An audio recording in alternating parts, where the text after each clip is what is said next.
เจ้าเขาบอกขึ้นผลงานเพลงเขาละใจได้พี่น้องผลงานเพลงนี้แต่งโดยอาจารย์สีเสียงหล่อเอามาห้องด้วยศิลปินบาวสุชัยนาคิดตุกล้านมาสั้นสองเขาเคยสัญญาว่าเขาว่าจะบ่เปลี่ยนใจอ้ายนี่ยังจำได้ในใจเสมอ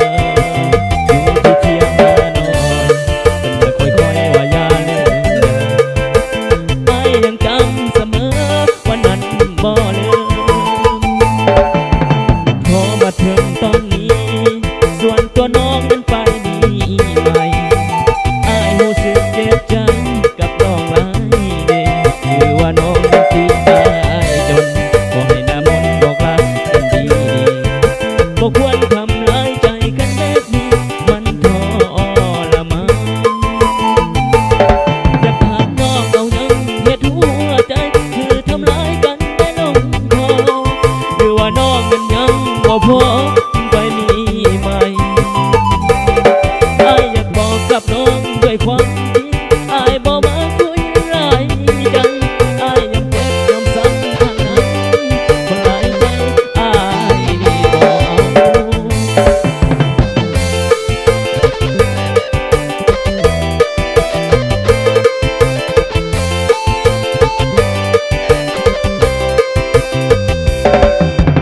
พอมาถึงตอนนี้ส่วนตัวน้องนั้นไปมีใหม่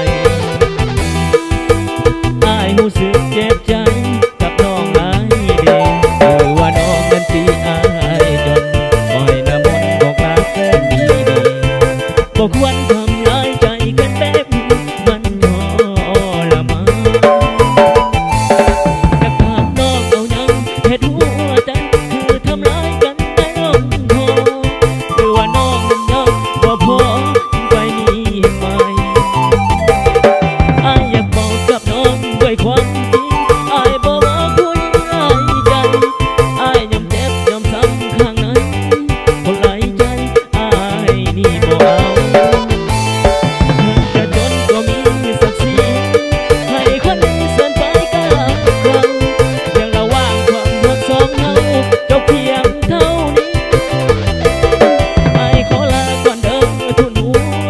ขอทนตัวก่อนนะคนดีขออวยพรให้น้องโชคดีไปตา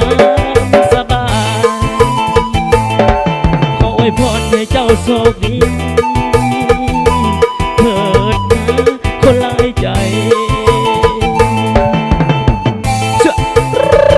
เอาจบพัดทุกไปพี่น้องไอ้ผลงานเพลงนี้เนาะแต่พิเศษบอกไปทั้งไอ้คำใบ้